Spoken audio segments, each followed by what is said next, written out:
বর্তমান সময়ে অধিকাংশ মানুষ, সমাজের অধিকাংশ মানুষই যারা অঢেল সম্পদের আধিপত্য পাওয়ার পরেও, অঢেল সম্পদের মালিক হওয়ার পরেও জাকাতকে মূল্যায়ন করে না, জাকাত আদায় করে না। এই সম্পর্কে আলোচনা করার চেষ্টা করব।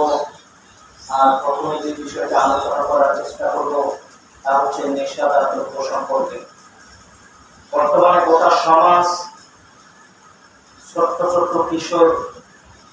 কিশোর থেকে শুরু করে একেবারে বয়োজ্যেষ্ঠ মানুষগুলো এই নেশাদার দ্রব্যের সাথে সম্পৃক্ত। আমি নেশাদার দ্রব্য আলোচনা যাওয়ার পূর্বে আপনাকে একটা কথা বলেই তারপর সে আলোচনা শুরু করার চেষ্টা করবেন। ইনশাআল্লাহ। আবু হুরায়রা রাদিয়াল্লাহু আনহু বলছেন, রাসূল সাল্লাল্লাহু আলাইহি ওয়াসাল্লাম বলছেন, ইন্নাল্লাহা তাইয়্যিব লা ইয়াকবালু ইল্লা তাইয়্যিবা। আদম সন্তান, তোমার যে মালিক, তোমার যে প্রভু, তোমার যে প্রতিপালক, তুমি রাত দিন যার তাসবিহ তাহলিল পাঠ করবা, যার আদেশ মান্য করে দুনিয়াতে চলবা, ওই প্রতিপালক পুত এবং পবিত্র।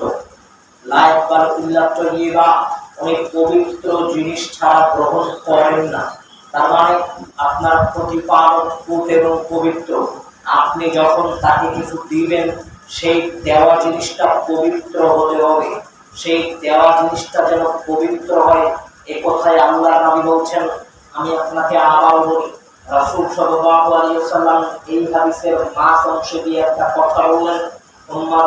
রাজুল, একজন লোকের বিবরণ দিলেন, যে মানুষ সফর থেকে ফিরেছে। সফর থেকে ফিরলে 2-3 দিনের জন্য আপনি সফরে বেরিয়ে গেছেন। সফর থেকে ফিরলে একজন মানুষ ক্লান্ত হয়ে যায়, জামাগুলো ময়লা হয়ে যায়, চুলগুলো উস্কো হয়ে যায়। আল্লাহর নবী এমন একজন মানুষের বিবরণ দিলেন, যেই মানুষটা সফর থেকে ফিরেছে। আল্লাহর নবী এটাও বললেন, আশা আকবা, তার চুলগুলো ময়লা, গায়ের জামাও ময়লা, চুলগুলো উস্কো হয়ে আছে। আল্লাহর নবী বলছেন, ইয়ামুদ্দু ইয়াদাইহি ইলাস সামা, এই দুই হাত আল্লাহর নিকটে উত্তোলন করে ওই মানুষ আল্লাহকে বলছে, ইয়া রাব্বি ইয়া রাব্বি, ওহে প্রতিপালক, আপনি আমাকে এটা দেন, আপনি আমাকে এটা দেন। আল্লাহর নবী বলছেন, ওই মানুষটা মসজিদে এসে আল্লাহর নিকটে হাত উত্তোলন করে দোয়া করছে। ওয়ান্না ইস্তাজাবু লিযালিক, কি করে ওই মানুষের দোয়াটা আল্লাহর নিকটে পৌঁছাবে? কি করে ওই মানুষের দোয়াটা আল্লাহ কবুল করবেন? কেন কবুল করবেন না?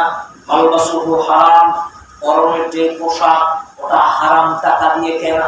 ওয়ামাতাআমুহু হারাম, যে খাদ্যটা খেয়ে পেটে ঢুকিয়েছে ওটাও হারাম টাকা দিয়ে কেনা। ওয়ামাশরাবুহু হারাম, যে পানীয়টা পান করছে ওটাও হারাম। তার মানে আদম সন্তান, জীবনের শুরুতে আপনাকে এই কথাটা মেনে নিতে হবে। আল্লাহর নাম বলছেন, কোন মানুষের যদি খাদ্যটা হারাম হয়, কোন মানুষের যদি পান করা পানীয়টাও যদি হারাম হয়, কোন মানুষের যদি পরিদেহ বস্ত্রটাও হারাম হয়, হারাম টাকার উপার্জিত সম্পদ দিয়ে হয়, তাহলে ওই মানুষের কোন দোয়া আল্লাহর নিকটে পৌঁছাবে না। তাহলে ওই মানুষের কোন ইবাদত আল্লাহর নিকটে পৌঁছাবে না। তার মানে মসজিদের ঘরে কেন, মসজিদে এসে রাত দিন দোয়া করলেও, ইবাদত করলেও ওই ইবাদত আল্লাহর নিকটে কবুল হবে না। আরে মসজিদ কেন, মসজিদের নববীতে বসে থেকে দোয়া করলেও, ইবাদত করলেও ওই ইবাদত আল্লাহ কবুল করবেন না। মসজিদের নববী কেন, পবিত্র কাবা শরীফ, কাবাতে গিয়ে দোয়া করলে, কাবা ঘরের গিলাফ ধরে দোয়া করলে, ইবাদত করলে ওই ইবাদত কবুল হবে না। তার কারণ মাশরাবুহু হারাম, যেটা পান করছেন ওটা যদি হারাম হয়, মাতাআমুহু হারাম, যেটা খাদ্য হিসেবে গ্রহণ করছেন ওটাও যদি হারাম হয়, মালবাসুহু হারাম, পরনের যে পোশাকটা পরে মসজিদে এসেছেন ওটা যদি হারাম হয়, তাহলে ইবাদত কবুল হবে না। এই কথায় আল্লাহর নবী বলছেন। এই কথাটা আপনাকে যেটা বোঝাতে চাইলাম, আপনার উপার্জিত সম্পদ, উপার্জনের পথপন্থা যদি হারাম হয়, তাহলে ইবাদত কবুল হবে না। আপনার ব্যবসা বাণিজ্য যদি হারাম পন্থায় হয়, তাহলে ইবাদত কবুল হবে না। আপনার সম্পদ যদি হারাম পন্থায় উপার্জিত হয়, তাহলে আপনার ইবাদত কবুল হবে না।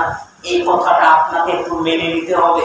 এই কথাতে আবার আসবো, তারপরে আপনাকে আরেক যে বিষয়টা আলোচনা করতে চাচ্ছিলাম সেই দিকে নিয়ে যেতে চাচ্ছি। আল্লাহ বলছেন ইয়াসআলুনাকা আনিল খামরি ওয়াল মাইসির, ওহে নবী আপনি শোনেন, সমাজের মানুষ, আপনার আশেপাশের মানুষ আপনাকে জিজ্ঞাসা করবে, দুনিয়ার মানুষ আপনাকে জিজ্ঞাসা করবে নেশাদার দ্রব্য সম্পর্কে। নবী আপনি শোনেন, কুল ফীহিমা ইসমুন কাবীর, নবী আপনি বলে দেন নেশাদার দ্রব্য পান করা কবিরা গুনাহ, নেশাদার দ্রব্য পান করা বড় ধরনের গুনাহ, বিড়ি সিগারেট তামাক জর্দা গোল পান করা বড় ধরনের কবিরা গুনাহ। এই কথা আপনি বলে দেন। আদম সন্তান, আজকে একজন আদম সন্তান, আপনাকে 1 মিনিট একটু বলি, আপনি আপনার বন্ধু পাশাপাশি খেতে বসেছেন, আপনার বন্ধু দাওয়াত খেতে বসেছে, আপনি বলছেন কি ব্যাপার বন্ধু এই সবজি নিলা কেন? আপনার বন্ধু বলছে ভাইজান অসুস্থ, ডাক্তার এটা খেতে নিষেধ করেছে। আপনি আপনার বন্ধুকে কিছুক্ষণ পরে বলছেন কি ব্যাপার বন্ধু এই মাছটা নিলা না কেন? বলছে এই মাছ খাওয়া নিষেধ, ডাক্তার নিষেধ করেছে। আপনি আপনার বন্ধুকে বললেন কি ব্যাপার বন্ধু গরুর গোশত নিলা না কেন? বলছে ডাক্তার খেতে নিষেধ করেছে। আপনি আপনার বন্ধুকে বলছেন কি ব্যাপার বন্ধু মিষ্টি নিলা না কেন? বলছে ডাক্তার নিষেধ করেছে। কিছুক্ষণ পরে আপনার বন্ধু পকেট থেকে 1 প্যাকেট বের করে মুখে ধরিয়ে দিয়েছে। আদম সন্তান, এতক্ষণ যে খাবারটা খেতে নিষেধ করা হয়েছিল ওটা আপনার জন্য হালাল, ডাক্তারের কথায় আপনি হালাল জিনিসটা ছাড়তে পারলেন, আর আমরা এবং তার নবীর কথায় আপনি হারাম জিনিসটা ছাড়তে পারলেন না। তাহলে আপনাকে হিসাব করতে হবে আপনি কার কথাতে দুনিয়াতে চলছেন, তার আদেশ মান্য করে দুনিয়াতে চলছেন, তার আদেশ উপেক্ষা করে দুনিয়াতে চলছেন। এই জিজ্ঞাসা একটু নিজেকে করতে হবে। ওই স্ত্রী বলছে কি ব্যাপার কখনো বাড়িতে মিষ্টি আনবা না, মিষ্টি আনলে তোমার বাবা খাবে, ফ্রিজ থেকে লুকিয়ে খাবে। অথচ ওই স্ত্রী স্বামীকে যখনই বলছে ম্যাচ কোথায় ওটা কোথায়, দৌড়ে স্ত্রী এনে হাতে ধরিয়ে দিচ্ছে। অথচ তাদের বোঝা উচিত ছিল এই জিনিসটা তার ওই মিষ্টির চাইতে শরীরের দ্বিগুণ ক্ষতি করে। দ্বিগুণ মানে বহুগুণ ক্ষতি করে, শুধু দুনিয়া ক্ষতি করে তা নয়, এটা তার আখিরাতও ক্ষতি করে দেয়। আপনার দৃষ্টিভঙ্গি এত চেঞ্জ হয়েছে যে আপনার নিকটে আল্লাহর হারামের কোনো মূল্যায়ন নেই। ডাক্তার সামান্য সুস্থতার জন্য যে জিনিসটা খেতে নিষেধ করলো সেটা আপনার কাছে বেশি মূল্যবান হয়ে গেল। তার মানে আপনার দৃষ্টিভঙ্গি ভিন্ন রকম হয়ে গেছে। আদম সন্তান জাবের রাদিয়াল্লাহু আনহু জাবের রাদিয়াল্লাহু আনহু বলছেন قال رسول الله صلى الله عليه وسلم রাসূল সাল্লাল্লাহু আলাইহি ওয়াসাল্লাম বলছেন ইন্না আল্লাহি আহদান, আদম সন্তান শোনো, আল্লাহ এই কথার উপরে অঙ্গীকারবদ্ধ হয়েছেন, আল্লাহ এই বিষয়ের উপরে ওয়াদাবদ্ধ হয়েছেন, আল্লাহ এটা করবেনই, আল্লাহ এটা করবেনই। কোন বিষয়ের উপরে আল্লাহ অঙ্গীকারবদ্ধ হয়েছেন? আইয়াসকিয়াহুল্লাহু ফি তিনাতিল খাবাল, দুনিয়াতে যে মানুষ লিমান শারিবাল মুসকিরা, দুনিয়াতে যদি কোনো মানুষ যদি বিড়ি সিগারেট তামাক জর্দা গুল পান করে, ওই মানুষ মারা গেল। বিড়ি সিগারেট তামাক জর্দা গুল পান করা মানুষটা যখন মারা যাবে, আইয়াসকিয়াহুল্লাহু ফি তিনাতিল খাবাল, বিচারের ময়দানে ওই সমস্ত মানুষগুলোকে আল্লাহ তিনাতুল খাবাল পান করাবেন। সাহাবীরা বলছেন ইয়া রাসূলুল্লাহ, আল্লাহর নবী আমার তিনাতুল খাবাল, আল্লাহর নবী তিনাতুল খাবাল তো চিনলাম না, তিনাতুল খাবারের ব্যাপারে তো জানা নেই। তিনাতুল খাবার আবার কোন ধরনের খাবার? যে খাবারটা আল্লাহ দুনিয়াতে যারা নেশাদার দ্রব্য পান করত, বিড়ি সিগারেট তামাক জর্দা পান করত, তাদেরকে খাওয়াবেন। এই খাবারটা কেমন হবে? রাসূলুল্লাহ সাল্লাল্লাহু আলাইহি ওয়াসাল্লাম, রাসূল সাল্লাল্লাহু আলাইহি ওয়াসাল্লাম বলছেন আবার ওয়াহিনা আল উসারাতু আমিনা, জাহান্নামীদের পচা রক্ত এবং পুরুষ জাহান্নামীদের জাহান্নামে নিক্ষেপ করার পরে তাদের শরীর গলে গলে পচা রক্ত পড়তে থাকবে, শরীর গলে গলে পচা পুষ পড়তে থাকবে। এই পচা রক্ত এবং পুষ সংমিশ্রণ করে যে খাবার হয় এটাকে তিনাতুল খাবাল পান বলা হয়। এই তিনাতুল খাবালটা আল্লাহ ওই সমস্ত মানুষগুলোকে খাওয়াবেন দুনিয়াতে যারা বিড়ি সিগারেট তামাক জর্দা গুল পান করত। শুধু তাই নয়, এই কথার উপরে আল্লাহ অঙ্গীকারবদ্ধ হয়েছেন, ওয়াদাবদ্ধ হয়েছেন, খাওয়াবেন, এই কথার উপরে আল্লাহ ওয়াদাবদ্ধ হয়েছেন। এই কথা আপনাকে মেনে নিতে হবে। আবু হুরায়রা রাদিয়াল্লাহু আনহু আবু হুরায়রা রাদিয়াল্লাহু আনহু বলছেন, قال رسول الله صلى الله عليه وسلم, রাসূল সাল্লাল্লাহু আলাইহি ওয়াসাল্লাম বলেন, পৃথিবীর মানুষ শোনো, ইজতানিবুল খামর, আমি আল্লাহর নবী তোমাদেরকে নিষেধ করলাম, আমি আল্লাহর নবী নিষেধ করলাম, দুনিয়াতে কোনোদিন বিড়ি সিগারেট তামাক জর্দা ধূমপান করিও না, নেশাদার দ্রব্য পান করিও না। আমি আল্লাহর নবী নিষেধ করলাম, নেশাদার দ্রব্য পান করো না। তারপরেও যদি লিমান লাম ইয়াজতানিবাহা, তারপরেও যদি কোন মানুষ বিড়ি সিগারেট তামাক জর্দা ধূমপান করে, আমি আল্লাহর নবী নিষেধ করলাম, তারপরেও যদি কোন মানুষ বিড়ি সিগারেট তামাক জর্দা ধূমপান করে, আদম সন্তান শোনো, আজকে আল্লাহর নবী বলছেন, আস্তাগফিরুল আযাব বিমাসিয়াতিল্লাহ, নিজের উপরে নিজে নিজে আল্লাহর আযাবটা চাপিয়ে নিল, যে যত বেশি আল্লাহর কথার অবাধ্য হবে, এই কথার অবাধ্য হবে, সে তত বেশি নিজে নিজের আযাবটা বেশি করে নিচ্ছে। এই কথাটা আপনাকে মনে রাখতে হবে। আল্লাহ এবং তার নবীর কথাকে যারা উপেক্ষা করে চলবে, আল্লাহর নবী আপনাকে নিষেধ করলেন, আল্লাহ আপনাকে নিষেধ করলেন, এই কথাটাকে আপনাকে প্রাধান্য দেওয়া উচিত ছিল। আপনি যখন এই কথার প্রাধান্য দিবেন না, যখন এই কথা অবজ্ঞা করে চলবেন, আল্লাহর নবী বলছেন ওই মানুষটা নিজে নিজের আযাবটা বেশি করে নিল। এই কথাই আল্লাহর নবী রাসূল সাল্লাল্লাহু আলাইহি ওয়াসাল্লাম বলেছেন।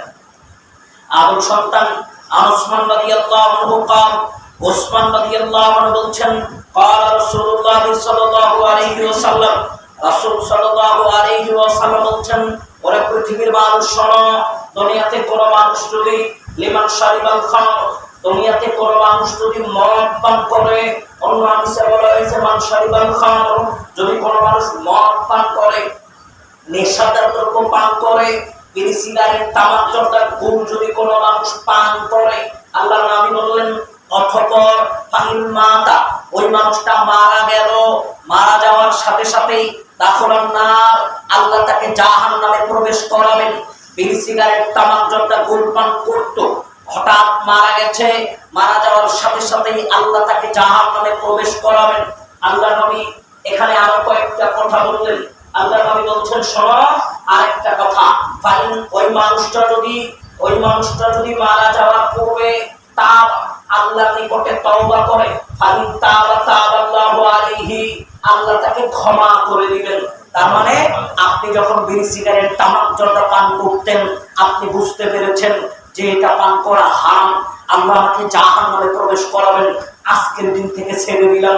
এই কথা যেই দিন বলবেন, আল্লাহর নিকটে তওবা করবেন, আল্লাহর সাথে সাথে পূর্ববর্তী সব গুনাহকে ক্ষমা করে দিবেন। আল্লাহর নবী বলছেন, শোনো, যদি এইরকম করে তাহলে আল্লাহ তাকে ক্ষমা করবেন, কিন্তু যদি এরকম না করে মারা যায়, আল্লাহর নবী একই কথা চারবার বললেন এই হাদিসে। আল্লাহর নবী বলছেন, ফাইন মাতা, ওই মানুষ যদি মৃত্যুবরণ করে, তাহলে না, আল্লাহ তাকে জাহান্নামে প্রবেশ করাবেন, কিন্তু যদি অনুতপ্ত হয়ে আল্লাহর নিকটে ক্ষমা চাই, আল্লাহ তাকে ক্ষমা করে দিবেন। কিছুদিন পরে আবার পান করেছে, আবার আল্লাহর কাছে ক্ষমা চেয়েছে, আবার আল্লাহ ক্ষমা করে দিয়েছেন। আবার কিছুদিন পরে শয়তানের ওয়াসওয়াসায় আবার পান করেছে, আবার আল্লাহর কাছে ক্ষমা চেয়েছে, আল্লাহ আবার ক্ষমা করে দিবেন। আবার কিছুদিন পরে আর শয়তানের ওয়াসওয়াসায় পান করেছে, আবার আল্লাহর কাছে ক্ষমা চেয়েছেন, আল্লাহ আবার ক্ষমা করে দিবেন। আল্লাহ ক্ষমা করে দিতে প্রস্তুত, কিন্তু আপনাকে ছাড়তে হবে, এই কথাই চূড়ান্ত। আপনাকে ছাড়তে হবে, এই নেশাদার দ্রব্য পান করা আপনাকে ছাড়তে হবে, এই হিসাব করে আপনাকে দুনিয়াতে চলতে হবে। বলছিলাম, বিড়ি সিগারেট তামাক জর্দা ধূমপান করা নেককারজনক একটা কাজ, যেই কাজ অনেক বড় ধরনের কবিরা গুনার সাথে সম্পৃক্ত। আবু হুরায়রা রাদিয়াল্লাহু আনহু আবু হুরায়রা রাদিয়াল্লাহু আনহু বলছেন, قال رسول الله صلى الله عليه وسلم, রাসূল সাল্লাল্লাহু আলাইহি ওয়াসাল্লাম বলেন, পৃথিবীর মানুষ শোনো, মুকবিরুল খামর কাবিদুল ওয়াসাল, আদম সন্তান দুনিয়াতে মূর্তি পূজা করলে যেমন পাপ হয়, মূর্তি পূজা করলে যেমন পাপ হয়, মূর্তি পূজা করলে যেমন পাপ হয়, নেশাদার দ্রব্য পান করলে সমপরিমাণ পাপ হয়। নেশাদার দ্রব্য পানের যে পাপ, মূর্তি পূজার পাপ সমপরিমাণ পাপ, এ কথাই আল্লাহর নবী বলছেন।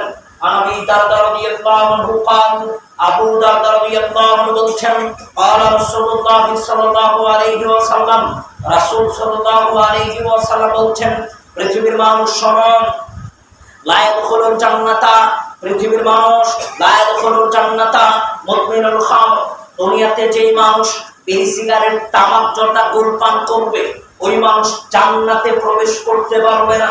বিড়ি সিগারেট তামাক জর্দা গুলপান করতাম এমন অবস্থায় মালাকুল মউত চলে এসেছে, মৃত্যুবরণ করেছে, তাহলে না ওই মানুষকে আল্লাহ জাহান্নামে প্রবেশ করাবে।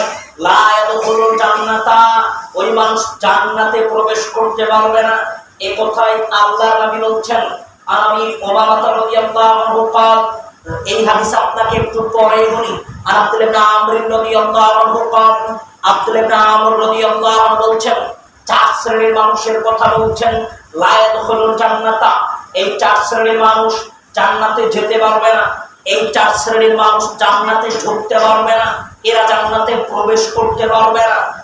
এক আর কোন দুনিয়াতে যারা পিতামাতার অবাধ্য হয়ে দুনিয়াতে চলবে, দুনিয়াতে যারা পিতামাতার সাথে খারাপ আচরণ করে দুনিয়াতে চলবে, দুনিয়াতে যারা পিতামাতাকে কান্না করিয়ে দুনিয়াতে চলবে, দুনিয়াতে যারা পিতামাতার গায়ে হাত উঠিয়ে দুনিয়াতে চলবে, দুনিয়াতে যারা পিতামাতাকে ভিন্ন জায়গায় রেখে তাদের খরচ বহন না করে তাদের সাথে খারাপ আচরণ করে দুনিয়াতে যারা চলবে তারা জান্নাতে প্রবেশ করতে পারবে না। এক মিনিট আপনাকে একটু বলি ভাইজান, আজকে অধিকাংশ পরিবার, সমাজের অধিকাংশ পরিবার এমন একটা পর্যায়ে চলে যায় স্ত্রী বাড়িতে আসলেই নাকি পিতামাতার কাছ থেকে আলাদা থাকতে হবে, তাদের আর খরচ বহন করা যাবে না।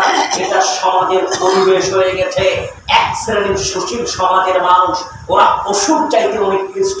ওরা আবার বলছে কিভাবে মা বাবাকে নিজেদের সাথে রাখবো, আমাদের যে একটা ফ্যাসিলিটি আছে, আমাদের তো একটা স্ট্যাটাস আছে, এই জন্যই তো তাদের বৃদ্ধাশ্রমে রেখে আসি। তারা একা একাই তাদের শান্তি মতো দিন কাটাবে, আর আমরা আহাল পরিবার সন্তানকে নিয়ে দিন কাটাবো। এটা নাকি তাদের সমাজের স্ট্যাটাস। আর সন্তান আপনাকে লক্ষ্য করে বলি, রাসূল সাল্লাল্লাহু আলাইহি ওয়াসাল্লাম বলছেন পৃথিবীর মানুষ সব, তুমি যদি আল্লাহকে সন্তুষ্ট রাখতে চাও, তুমি যদি মনে করো তোমার উপরে আল্লাহ সন্তুষ্ট থাকো, আর সন্তান সব রিদরফি ওয়ারিওয়াল ওয়ালিদাইন যদি পিতা মাতার সন্তুষ্টি নিজের উপরে আনতে পারো তাহলে মনে রাখবা তোমার প্রতিপালক তোমার উপরে সন্তুষ্ট। কিন্তু শোনো সাফাতার বেই ও সাফাতাল ওয়ালিদাইন যদি পিতা মাতা তোমার উপরে সন্তুষ্ট না থাকে তাহলে মনে রাখবা তোমার প্রতিপালক তোমার উপরে অসন্তুষ্ট। তার মানে আমি তাহাজ্জুদ আদায় করি, 2-4 বার হজ করেছি, আমি 5 ওয়াক্ত সালাত আদায় করি, আমি প্রতিনিয়ত তাসবিহ তাহলিল দান সাদকার সাথে সম্পৃক্ত, কিন্তু আমার পিতামাতার সাথে আমার বনিবনা হয় না, আমার পিতামাতার খরচ বহন করি না, পিতামাতা আমার ব্যবহারে কষ্ট পায়। তার মানে এই হজ আল্লাহর সন্তুষ্টি এনে দিতে পারবে না, এই তাহাজ্জুদ আল্লাহর সন্তুষ্টি এনে দিতে পারবে না। পিতামাতার সন্তুষ্টি লাগবে আল্লাহর সন্তুষ্টিতে। এই হিসাবটা আপনাকে করেই দুনিয়াতে চলতে হবে। বলছিলাম আদম সন্তান দুনিয়াতে যদি কোনো মানুষ মনে করে পিতামাতার সন্তুষ্টি আছে তাহলে তার আল্লাহর সন্তুষ্টি থাকবে। যদি মনে করেন আল্লাহর সন্তুষ্টি আমার জন্য জরুরি তাহলে পিতামাতার সন্তুষ্টিও আপনার জন্য জরুরি। আরেকটা কথা আপনাকে বলে নেই, রাসূল সাল্লাল্লাহু আলাইহি ওয়াসাল্লাম পিতামাতার ব্যাপারে অনেক গুরুত্বপূর্ণ কথা বলেছেন। আমি আপনাকে সেই দিকে নিয়ে যাব না, আমি আপনাকে বলতে চাচ্ছিলাম দুনিয়ার জীবনে কোনদিন পিতামাতার অবাধ্য হয়ে চলার চেষ্টা করিয়েন না। তার কারণ কি জানেন?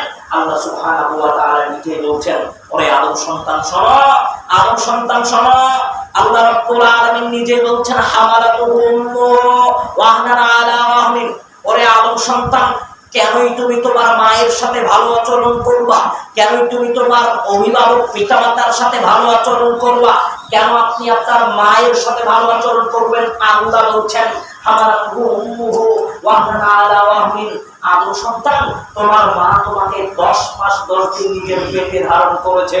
এটা যে কত বড় কষ্ট, এটা যে কত বড় কষ্ট, এটা যে কত বড় কষ্ট, এটা একজন মা ব্যতীত দুনিয়ার কোনো মানুষ অনুভব করতে পারবে না, বলতে পারবে না। আদম সন্তান আপনি ওই মানুষ, আপনি ওই মানুষ, আপনি ওই মানুষ যেই মাস থেকে 10 বছর 15 বছর 50 বছর পূর্বে মায়ের গর্ভে ছিলেন। মা রাত্রিবেলা যখন ঘুমাতে যাচ্ছিল আপনি পেটে লাথি দিয়েছেন, মা ঘুমাতে পারেনি, বিছানায় উঠে বসেছে, একটু এদিক সেদিক হয়ে কিছুক্ষণ পরে আবার ঘুমাতে গেছে, আবার পেটে লাথি দিয়েছেন, মা আবার উঠে বসেছে, আবার কিছুক্ষণ পরে ঘুমাতে গেছে, আবার লাথি দিয়েছেন, আবার উঠে বসেছে। এভাবে একজন মায়ের সারা রাত কেটে যায়। শুধু কি তাই, আর সন্তান মা খেতে বসেছে, মা যখন খেয়েছে সাথে সাথে সব আবার বমি করে ফেলে দিয়েছে। আবার ডাক্তার আপনাকে খেতে নিষেধ করেছে তার পছন্দের খাবার, কিন্তু ডাক্তারের কথায় খাবার খেতে ছেড়ে দিয়েছে, কারণ আমার কলিজার টুকরা পেটের সন্তানের কষ্ট হবে এটা মনে করে মা নিজের পছন্দের খাবার ওই দিক থেকে ছেড়ে দিয়েছে। আর সন্তান মায়ের মর্যাদা আপনাকে কি দিয়ে বোঝাবো, মায়ের মর্যাদা আপনাকে কি দিয়ে বোঝাবো। প্রচন্ড শীতের মধ্যে আপনি ঠান্ডা, অত্যন্ত প্রচন্ড শীত, আপনি প্রস্রাব করে দিয়েছেন, মা একবার কাপড় চেঞ্জ করে দিয়েছে, আধা ঘন্টা 15 মিনিট 20 মিনিট পরে আবার প্রস্রাব করে দিয়েছেন, মা আবার কাপড় চেঞ্জ করে দিয়েছে, আবার প্রস্রাব করে দিয়েছেন, মা আবার কাপড় চেঞ্জ করে দিয়েছে। এক রাত্রে যদি 500 বার কাপড় চেঞ্জ করে দিতে হয়, তবু একজন মা কোনদিন অসন্তুষ্টি বোধ করে না। এর নাম মা। এই মায়ের সাথে খারাপ আচরণ করিয়েন না। পরজোরে আপনার কাছে আবেদন করবো, আমি আপনাকে বিষয়ে লম্বা আলোচনা শোনাতে চাচ্ছি না, শুধু আপনার কাছে এতটুকুই বলতে চাচ্ছি, মায়ের সাথে কখনো খারাপ আচরণ করিয়েন না। আর সন্তান যদি কোনো রকম ভুল ত্রুটি হয়ে যায়, তার সাথে দ্বিমত হয়ে যায়, তার কাছে ক্ষমা পেলেন, ক্ষমা চেয়ে মনে রাখবেন, পিতামাতার অসন্তুষ্টিতে কোনোদিন জান্নাতের আশা করবেন না। পিতামাতার অসন্তুষ্টিতে কোনোদিন জান্নাতের আশা করবেন না। বলছিলাম রাসূল সাল্লাল্লাহু আলাইহি ওয়াসাল্লাম 4 শ্রেণীর মানুষের কথা বললেন, লা ইয়াদখুলুল জান্নাতা, এরা জান্নাতে যেতে পারবে না। এক, আকুন, দুনিয়াতে যারা পিতামাতার অবাধ্য হয়ে দুনিয়াতে চলবে। আর 2 শ্রেণীর মানুষের কথা বললেন, আম্মা ওয়ালা মান্নান, আল্লাহর নবী বললেন যে মানুষটা দান করে খোটা দিবে, এই মানুষও জান্নাতে প্রবেশ করতে পারবে না। দান করে খোটা মানে আপনার বাড়িতে কাজ করতো, আজকে সেই মানুষটা অনেক বড় হয়ে গেছে, হঠাৎ তার কাছে একটা জিনিস চাইলেন কিন্তু দিল না, অথবা তার সমস্যার কারণে সাড়া দিতে পারেনি, আসতে পারেনি, চট করে আপনি বলে দিলেন সারা জীবন আমার বাড়িতে খাইনি, আজকে ডাকলাম আর আসলি না। এই একটা কথায় আপনার আল্লাহর অসন্তুষ্টি এনে দিবে। এই কথা বলতে আল্লাহর নবী নিষেধ করলেন। দান করার পরে কোনোদিন খোটা দিবেন না, এটা একেবারে জোরালো ভাবে নিষেধ করেছেন। আর একটা কথা শেষ অংশে আল্লাহর নবী একটা কথা বললেন, দুনিয়াতে যারা বিড়ি সিগারেট তামাক জর্দা কুলপান করবে, এরা জান্নাতে প্রবেশ করতে পারবে না। শুধু কি তাই, আর আম্মার ইবনে ইয়াসার রাদিয়াল্লাহু আনহু قال, আম্মার ইবনে ইয়াসার রাদিয়াল্লাহু আনহু বলছেন, রাসূল সাল্লাল্লাহু আলাইহি ওয়াসাল্লাম বলছেন, সালাসাতুন ক্বাদ হারামাল্লাহু আলাইহিমুল জান্নাতা, আদম সন্তান 3 শ্রেণীর মানুষ, 3 শ্রেণীর মানুষ, 3 শ্রেণীর মানুষ, এদের জন্য জান্নাত হারাম, এরা জান্নাতে প্রবেশ করতে পারবে না। এদের জন্য জান্নাত হারাম, এরা জান্নাতে ঢুকতে পারবে না। এদের জন্য জান্নাত হারাম, এরা জান্নাতে ঢুকতে পারবে না। তলমধ্যে 1 শ্রেণীর মানুষ, মুদমিনুল খামর, দুনিয়াতে যারা বিড়ি সিগারেট তামাক জর্দা ধূমপান করবে, এরা জান্নাতে প্রবেশ করতে পারবে না। দুনিয়াতে যারা বিড়ি সিগারেট তামাক জর্দা ধূমপান করবে, এরা জান্নাতে প্রবেশ করতে পারবে না। এই হাদিসে আল্লাহর নবী আরেক শ্রেণীর মানুষের কথা বললেন। এরকম আরেকটা হাদিসে আল্লাহর নবী আরেক শ্রেণীর মানুষের কথা বললেন। সেই শ্রেণীর মানুষ কারা? আল্লাহর নবী বললেন, দায়ুস আল্লাযী ইউকিরু ফি আহলিহিল খাবাসা, ওই শ্রেণীর মানুষ, ওই শ্রেণীর মানুষ যাদেরকে দায়ুস বলা হচ্ছে, তার মানে যারা তাদের আহাল পরিবার, স্ত্রী সন্তানকে বেহায়া বেলাল্লাপনা করে সমাজে চলার সুযোগ করে দিয়েছে। আপনি দায়ুস, আপনি আপনার মেয়েকে এমন পোশাক কিনে দিলেন যে পোশাক পরে আপনার মেয়ে সমাজে চলাফেরা করছে, যে পোশাক পরে আপনার মেয়ে স্কুল কলেজ ইউনিভার্সিটিগুলোতে যাচ্ছে, আপনার ওই নষ্টা পোশাক পরে আপনার মেয়ে সমাজকে বিনষ্ট করছে, তাহলে আপনাকে মনে রাখতে হবে আপনি হচ্ছেন দায়ুস, আপনার জন্য জান্নাত হারাম। এ কথাই আল্লাহর নবী বলছেন। বলছিলাম 3 শ্রেণীর মানুষের জন্য জান্নাত হারাম, এরা জান্নাতে ঢুকতে পারবে না, এদের জন্য জান্নাত হারাম। তার মধ্যে 1 শ্রেণীর মানুষ হচ্ছে মুদমিনুল খামর, দুনিয়াতে যারা বিড়ি সিগারেট তামাক জর্দা ধূমপান করবে, আল্লাহর নবী বলছেন লা ইয়াদখুলুল জান্নাতা আবাদান। আবার আরেকটা হাদিসে আল্লাহর নবী বললেন 3 শ্রেণীর মানুষ কোনোদিন জান্নাতে প্রবেশ করতে পারবে না, ওরা জাহান্নামে থাকবে, ওরা জান্নাতে প্রবেশ করতে পারবে না। কোন শ্রেণীর মানুষ? 1, মুদমিনুল খামর, দুনিয়াতে যারা বিড়ি সিগারেট তামাক জর্দা ধূমপান করবে, এরা জান্নাতে ঢুকতে পারবে না। আর মুআয রাদিয়াল্লাহু আনহু قال, মুআয রাদিয়াল্লাহু আনহু বলছেন, قال رسول الله صلى الله عليه وسلم اوصاني بعشر كلمات আমি মুআজ আমি ঘোষণা করছি, আল্লাহর নবী আমাকে 10টা উপদেশ দিলেন। আল্লাহর নবী আমাকে বললেন, শোনো মুআজ, জীবদ্দশায় যতদিন বেঁচে থাকবা এই 10টা উপদেশ ভোলার চেষ্টা করবা না। 10টা উপদেশ তোমাকে বলে যাচ্ছি, এই 10টা উপদেশ মনে রাখার চেষ্টা করবা। 10টা উপদেশের অনেক কথা, আমি আপনাকে সেই দিকে নিয়ে যাব না। একটা বলেছিলেন, আল্লাহর নাম বললেন, লা তাতরুকান্না সালাতাল মাকতুবাতাল মুতাআম্মিদান, সমাজ জীবদ্দশায় কোনোদিন সালাত পরিত্যাগ করিও না। সমাজ জীবদ্দশায় কোনোদিন যদি সালাত পরিত্যাগ করো, ফাকাদ বারিয়াত মিনহু জিম্মাতুল্লাহি, তাহলে তুমি আল্লাহর জিম্মা থেকে বেরিয়ে যাবা। যারা সালাত আদায় করে না এরা আল্লাহর জিম্মায় নেই, যারা সালাত আদায় করে না এরা আল্লাহর দায়িত্বে নেই, এরা শয়তানের দায়িত্বে, এরা শয়তানের জিম্মায়। এই কথা আপনাকে মনে রাখতে হবে, এই কথা আপনাকে মনে করে নিতে হবে। আদম সন্তান, 1 মিনিট আপনাকে আবার একটা কথা বলে নেই। আজকে আদম সন্তান দুনিয়াতে যাবতীয় কাজ সামলেও দুনিয়াতে আল্লাহকে ব্যস্ততা দেখানোর চেষ্টা করছে। আল্লাহকে ব্যস্ততা দেখায়। আল্লাহকে ব্যস্ততা মানে আদম সন্তান জহরের সালাতের যে আযান হলো, ওটা মুয়াজ্জিনের ডাক নয়, ওটা আল্লাহর আহ্বান, ওটা আল্লাহর আহ্বান। আল্লাহ আপনাকে লক্ষ্য করে বলছেন, ওরে আদম সন্তান, তোর এই গঠনটা আমি আল্লাহ দিয়েছি। দেখ, আশেপাশের অনেক মানুষ 2 চোখ দিয়ে দেখতে পারে না, আমি আল্লাহ তোকে চক্ষু দান করেছি। আশেপাশের অনেক মানুষ যারা পায়ে হেঁটে হাঁটতে পারে না, আমি আল্লাহ তোকে 2 পা দান করেছি। আমি আল্লাহ তোকে সুস্থ সবল একটা শরীর দান করেছি। আশেপাশের অনেক মানুষ রাস্তাঘাটে ভিক্ষা করে, আমি আল্লাহ তোকে ভিক্ষা করার জায়গায় পৌঁছাইনি। আমি আল্লাহ তোকে সুন্দর একটা চাকরির ব্যবস্থা করে দিয়েছি, সুন্দর একটা ব্যবসার ব্যবস্থা করে দিয়েছি। আমি আল্লাহ তোর ফসলাদিতে বরকত দিয়েছি। আমি তোর আল্লাহ, তোর মালিক। জহরের সালাতের যে আযান হলো, ওটা আমি আল্লাহ, আমার আহ্বান। তখন আমি আল্লাহকে কি বলছি? আমি আল্লাহকে বলছি, ওগো মালিক, এখন তো আমি ব্যবসা করছি, ব্যবসার কাজ বন্ধ রেখে মসজিদে তোমার ডাকে সাড়া দিতে যাব, এই সময় আমার হাতে নাই। আমি আল্লাহকে বলছি, ওগো মালিক, এখন আমি গাড়ি চালাচ্ছি, গাড়ি চালানো বন্ধ করে আপনার ডাকে সাড়া দেওয়ার জন্য মসজিদে যাব, এই সময় আমার হাতে নাই। আমি আল্লাহকে বলছি, ওগো মালিক, মাঠের কাজ বন্ধ করে আপনার ডাকে সাড়া দেওয়ার জন্য মসজিদে যাব, এই সময় আমার হাতে নাই, আমি এখন ব্যস্ত। আদম সন্তান আল্লাহকে ব্যস্ততা দেখানোর চেষ্টা করে, আল্লাহকে। অথচ আদম সন্তান, মনে রাখবেন, আপনি যখন মারা গেলেন, আপনার এবং আল্লাহর মাঝে সর্বপ্রথম যে কথা, আল্লাহ আপনাকে সর্বপ্রথম যেটা জিজ্ঞেস করবেন সেটা হচ্ছে আসসালাত, তুমি তোমার সালাতের হিসাব দাও। যদি সালাতের হিসাব না দিতে পারেন তাহলে পরবর্তী প্রশ্নগুলো কঠিন হবে, পরবর্তী অবস্থা অতীব জটিল কঠিন হবে। বলছিলাম, আল্লাহর নবী মুআজ রাদিয়াল্লাহু আনহু বললেন, শোনো মুআজ, জীবদ্দশায় যতদিন দুনিয়াতে থাকবা 10টা উপদেশ কোনোদিন খোলার চেষ্টা করবা না। তারপরে মুআজ রাদিয়াল্লাহু আনহুকে লক্ষ্য করে আল্লাহর নবী বললেন, শোনো মুআজ, লা তাশরাবান্না খামর, মুআজ শোনো, জীবদ্দশায় কোনোদিন নেশাদার দ্রব্য পান করবা না, বিড়ি সিগারেট তামাক জর্দা গৌল পান করবা না। মুআজ শোনো, জীবদ্দশায় কোনোদিন বিড়ি সিগারেট তামাক জর্দা গৌল পান করবা না, কারণ এটা হচ্ছে পাপ সমূহের মূল, এটা পাপ সমূহের মূল, এটা মূল ধারার একটা পাপ। এই কথাই আল্লাহর নবী বলছেন। তারপরে রাসূল সাল্লাল্লাহু আলাইহি ওয়াসাল্লাম বলছেন, আনাস রাদিয়াল্লাহু আনহু قال, আবু হুরায়রা রাদিয়াল্লাহু একটা হাদিস বর্ণনা করেছেন।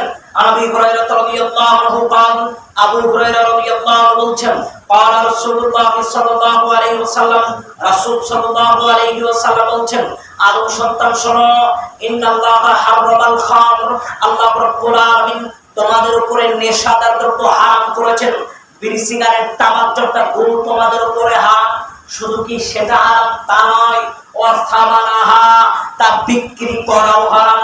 নেশাদার দ্রব্য আপনি খান না, কিন্তু আপনার দোকানে বিক্রি হয়, তাহলে আপনাকে মনে রাখতে হবে এই বিক্রি করার টাকাটা হারাম উপার্জিত সম্পদ।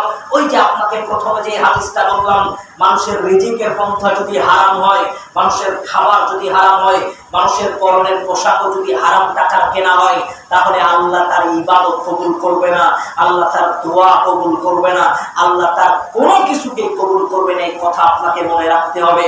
আল্লাহর নবী বললেন, ইন্নাল্লাহা হারামাল খামর, নেশাদার দ্রব্য তোমাদের জন্য হারাম, অর্থামানাহা, তা বিক্রি করাও তোমাদের জন্য হারাম।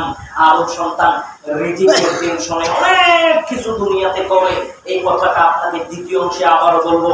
আমি আপনাকে বলতে চাচ্ছিলাম, আপনাকে মনে রাখতে হবে নেশাদার দ্রব্য যেমন খাওয়া হারাম, নেশাদার দ্রব্য বিক্রি করাও হারাম। আনাস রাদিয়াল্লাহু আনহু قال আনাস রাদিয়াল্লাহু আনহু বলছেন قال রাসূলুল্লাহ সাল্লাল্লাহু আলাইহি ওয়াসাল্লাম, রাসূল সাল্লাল্লাহু আলাইহি ওয়াসাল্লাম বলছেন, আদম সন্তান শোনো, খলফন মাসখন আকসখন, আমার উম্মতের উপরে তিনটা বিপদ নেমে আসবে। তিনটা বিপদ কি? এক, অপর একটা জাতিকে দিয়ে আমার এই জাতিকে নির্যাতন করা হবে। দুই, মাঝে মাঝে ভূমিধস হবে, ভূমিধস হবে। তিন, মানুষের আকার আকৃতি শুকুর বানরের ন্যায় করে দেওয়া হবে, বিকৃত করে দেওয়া হবে। তিনটা বিপদ কেন আসবে? এক, ইদা শারিবাল খামর, আমার উম্মত যখন বেশি বেশি বিড়ি সিগারেট তামাক জর্দা ধূমপান করবে, তখন আমার উম্মতের উপরে এই বিপদগুলো নেমে আসবে। আমি আপনাকে সংক্ষিপ্ত সময়ে যেটা বলতে চাচ্ছিলাম, যেহেতু সময় সংক্ষিপ্ত, আমি আপনাকে যেটা বলতে চাচ্ছিলাম, আদম সন্তান দুনিয়া জীবনে বিড়ি সিগারেট তামাক জর্দা আপনাকে পরিহার করতে হবে। বিড়ি সিগারেট তামাক জর্দা যদি পরিহার না করতে পারেন, তাহলে আপনাকে মনে রাখতে হবে আপনার মারা যাওয়ার সাথে সাথে আপনার জন্য জাহান্নাম অপেক্ষা করছে। এই কথাটা আপনাকে একটু হিসাব করে চলতে হবে। আদম সন্তান সামান্য এই ক্ষণস্থায়ী জীবনে যদি এই বিড়ি সিগারেটের মাধ্যম দিয়ে যদি পরকালে জান্নাত কিনে নেই, তাহলে আমার মতো নির্বোধ মানুষ, আমার মতো অবুঝ মানুষ আর দুনিয়ার উপরে থাকবে না। এই কথাটা আপনাকে একটু হিসাব করে চলতে হবে। আদম সন্তান বিড়ি সিগারেট তামাক জর্দা গুল যারা পান করবে, এদের ইবাদত কবুল তো দূরের কথা। রাসূল সাল্লাল্লাহু আলাইহি ওয়াসাল্লাম বলছেন, আদম সন্তান শোনো, মান শারিবাল খামর, দুনিয়াতে যদি কোনো মানুষ বিড়ি সিগারেট তামাক জর্দা গুল পান করে, লাম তুকবালু লাহু সালাতুন 40 সাবাহান, একদিন দুদিন নয়, 40 দিনের কোন ইবাদত আল্লাহ কবুল করবে না। মসজিদের বাহিরে বিড়ি সিগারেট ফেলে দিয়ে, গুল ফেলে দিয়ে মসজিদে ঢোকেন কি করে?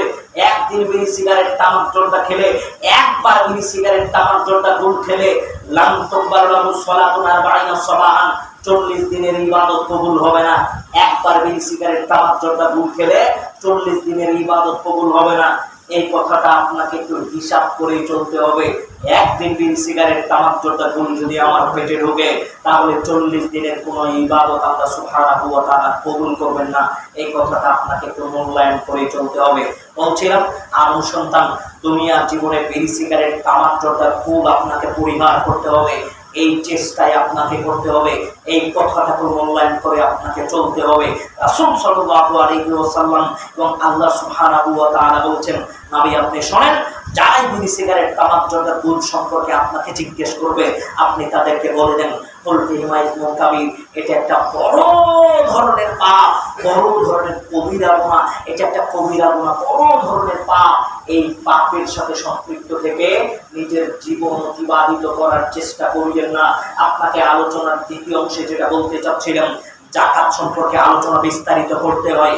আমি আপনাকে সংক্ষিপ্ত সময়ে একটু যেটা বলতে চাচ্ছি, আজকের দুনিয়াতে আল্লাহ সুবহানাহু ওয়া তাআলা আপনাকে কিছু সম্পদ দিয়েছেন, অঢেল সম্পদের মালিক করে আপনাকে দুনিয়াতে প্রেরণ করেছেন।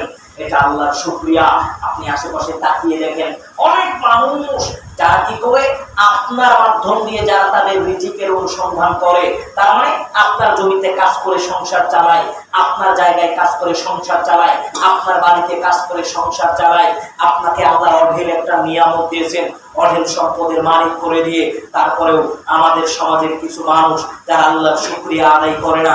আবু হুরায়রা রাদিয়াল্লাহু আনহু বলছেন, আদম সন্তান শোনো, আতাহুল্লাহু মালান, যে সমস্ত মানুষগুলোকে আল্লাহ সুবহানাহু ওয়া তাআলা অঢেল সম্পদের মালিক করে দিয়েছেন, অঢেল সম্পদ তাদেরকে দিয়েছেন, পর্যাপ্ত পরিমাণ সম্পদ দিয়েছেন, যে সম্পদ অনুযায়ী সম্পদ তাদের নিকটে আসলে, একটা নির্ধারিত সম্পদ তাদের নিকটে আসলে তাদের নিকটে যাকাত খরচ হয়।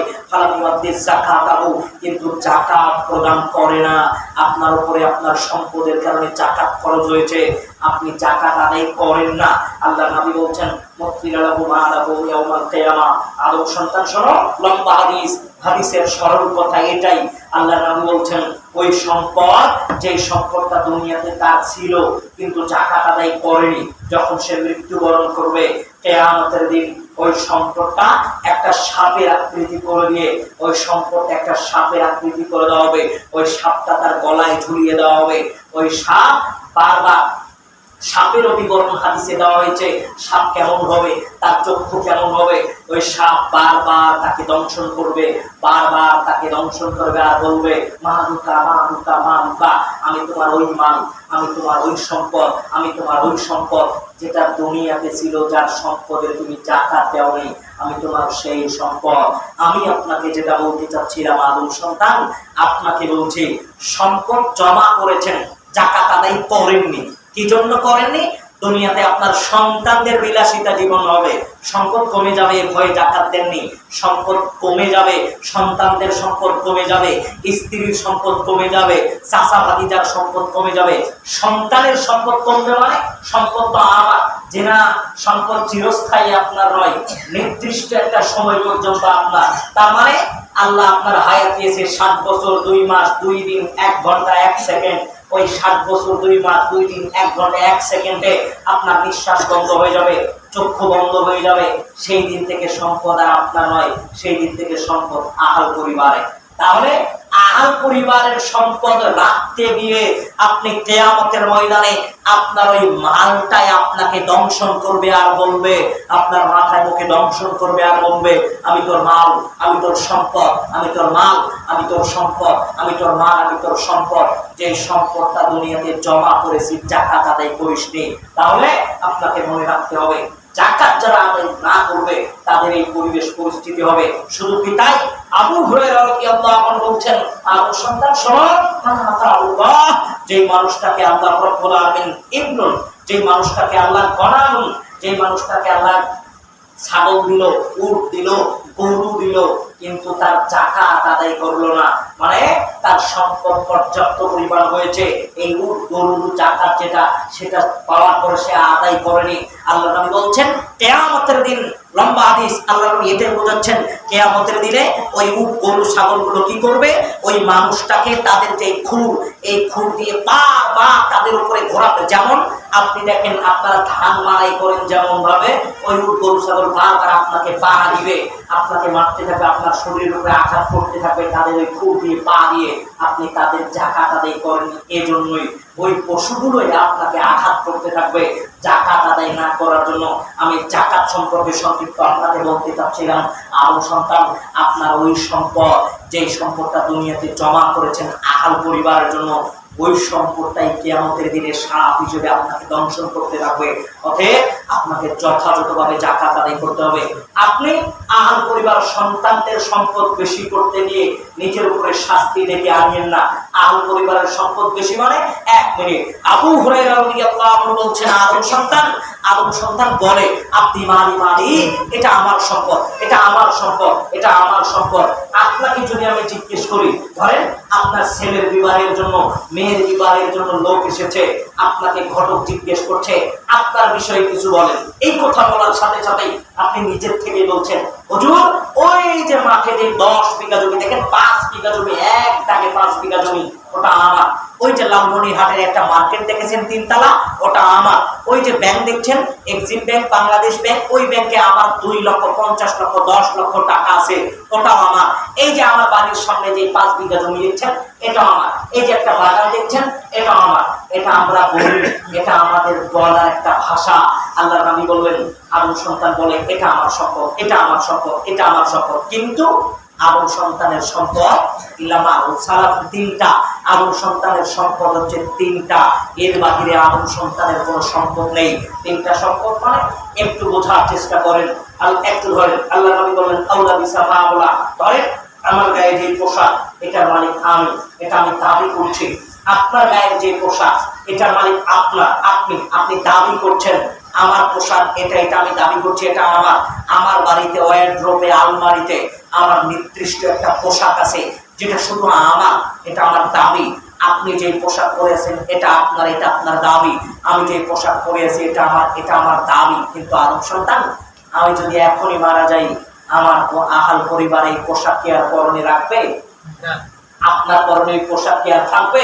তাহলে আদম সন্তান পরনের যে পোশাকটা পরে আছেন এর মালিক তো আপনি নন।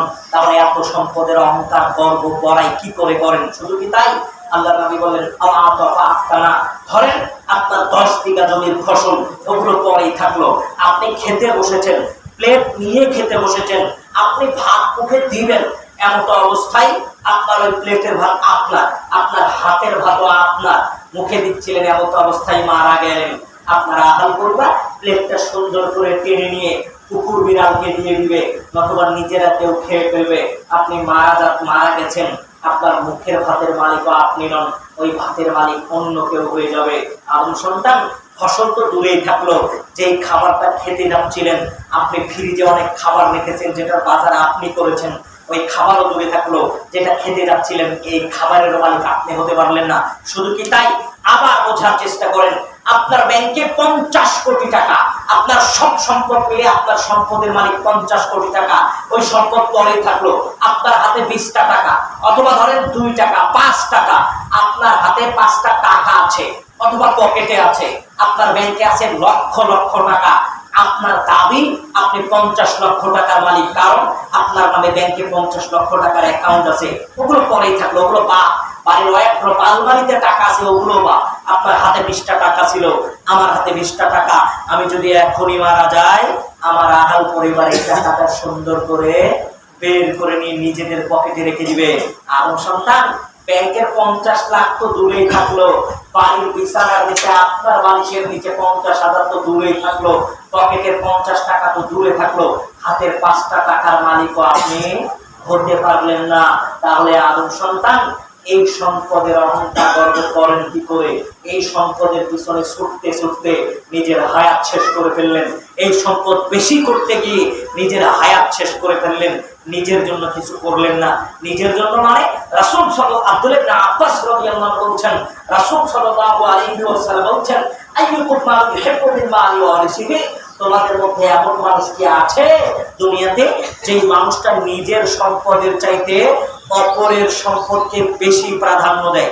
প্রাধান্য মানে ধরেন আপনি বলছেন, আমি সারা জীবন যা ইনকাম করব সব আমার ভাতিজার হয়ে যাবে, একটাও আমার না। আমি সারা জীবন যা ইনকাম করব সব আমার ভাইয়ের হয়ে যাবে, একটাও আমার না। এরকম মানুষ কি দুনিয়াতে আছে যে নিজের জন্য ইনকাম করে না, সব মানুষের জন্য ইনকাম করে, পাড়া প্রতিবেশীর জন্য ইনকাম করে? সাহাবীরা বলছেন, জি না আল্লাহর নবী।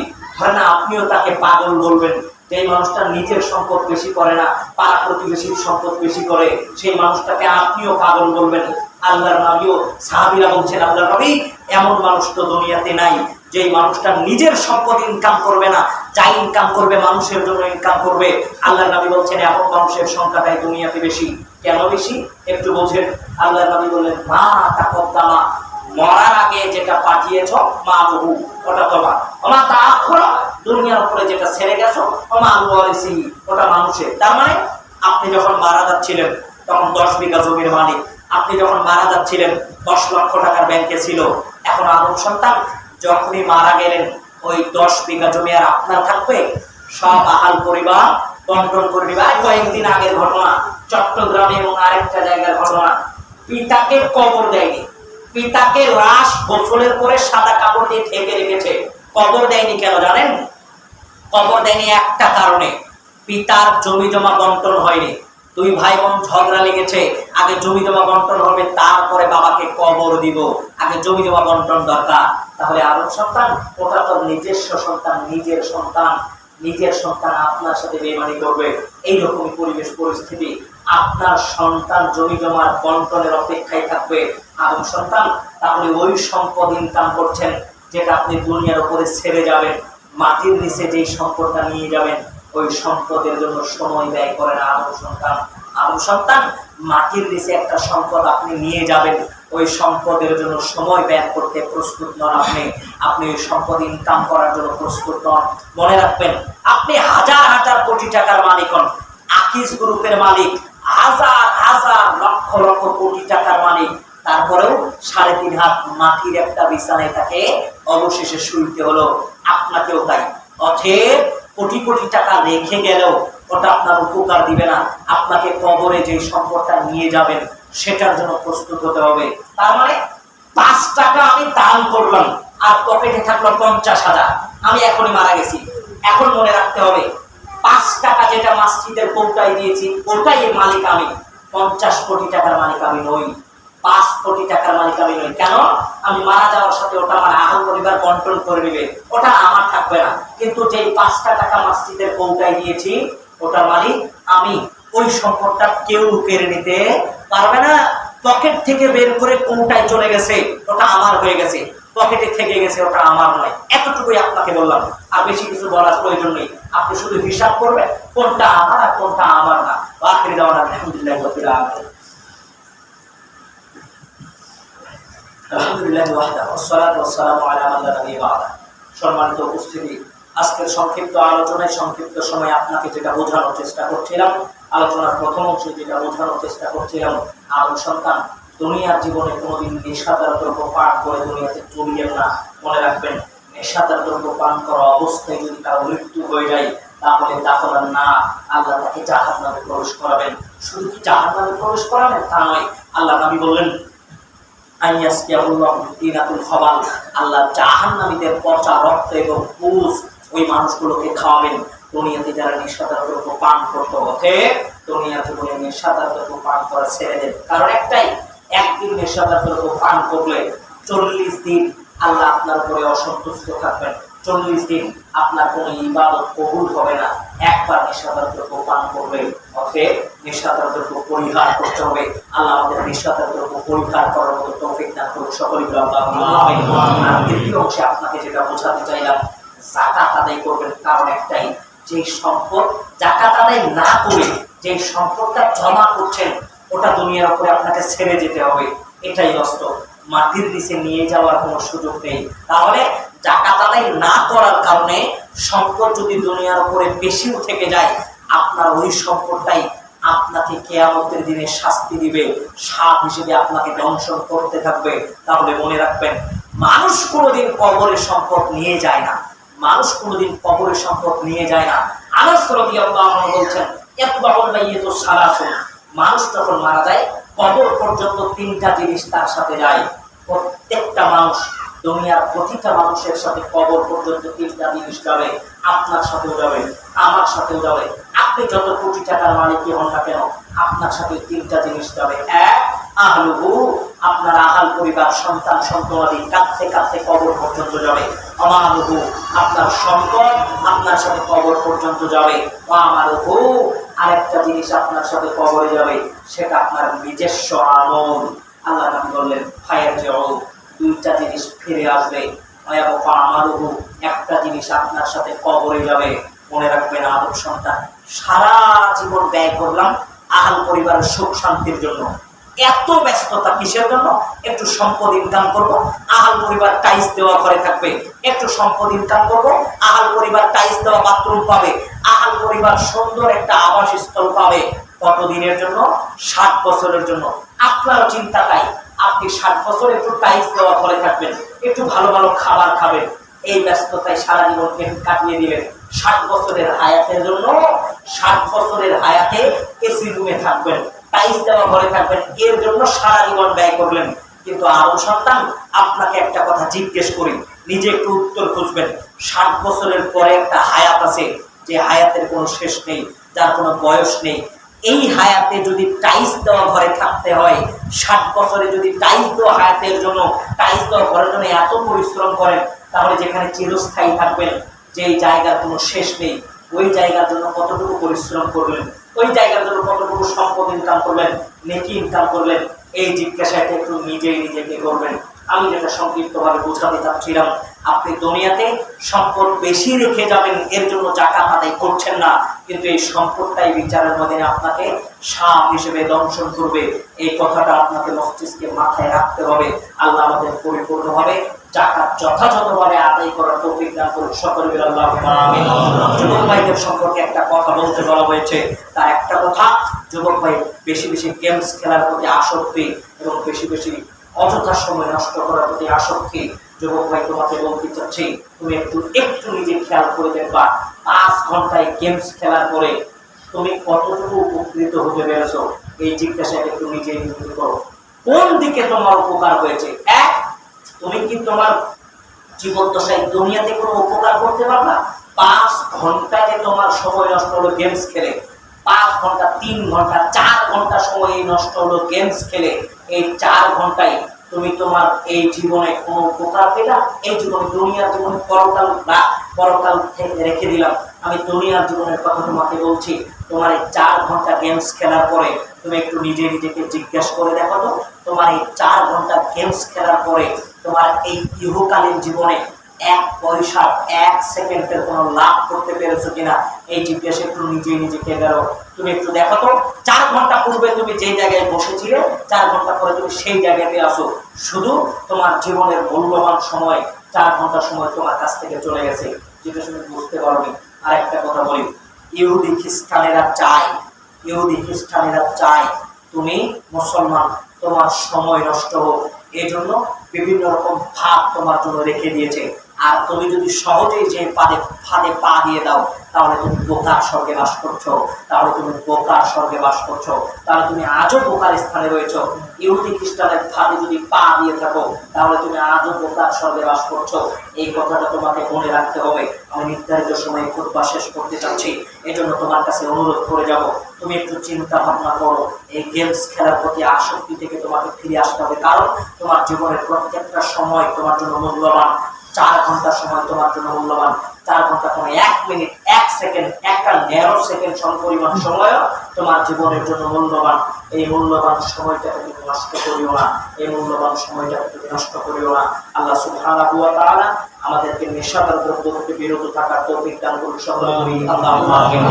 আমাদের পরিপূর্ণ যাকাত আদায়ের তৌফিক দান করুন সকলে বলি আল্লাহুম্মা আমিন। যে সমস্ত আলোচনা করা হলো, আল্লাহ সুবহানাহু ওয়া তাআলা এই আলোচনাকে গুরুত্ব দিয়ে জীবনে বাস্তবায়নের তৌফিক দান করুন সকলে বলি আল্লাহুম্মা আমিন। আল্লাহ সুবহানাহু ওয়া তাআলা আমাদের পরবর্তী জীবনটাকে আল্লাহর পথে পন্থায়, দ্বীনের পথপন্থায় আল্লাহ কবুল করুন সকলে বলি আল্লাহুম্মা আমিন। আল্লাহ সুবহানাহু ওয়া তাআলা আমাদেরকে দ্বীনের জন্য কবুল করুন সকলে বলি আল্লাহুম্মা আমিন। আল্লাহ আমাদের কবুল করুন সকলে বলি আল্লাহুম্মা আমিন। আলহামদুলিল্লাহ নাহমাদুহু ওয়া নাস্তাঈনুহু ওয়া নাস্তাগফিরুহ ওয়া আউযু বিল্লাহি মিন শুরুরি আনফুসিনা ওয়া মিন সাইয়্যাতি আ'মালিনা। من يهده الله فلا مضل له ومن يضلل فلا هادي له ونشهد ان لا اله الا الله وحده لا شريك له ونشهد ان محمدا عبده ورسوله اما بعد فاعوذ بالله من الشيطان الرجيم بسم الله الرحمن الرحيم قل هو الله احد الله الصمد لم يلد ولم يولد ولم يكن له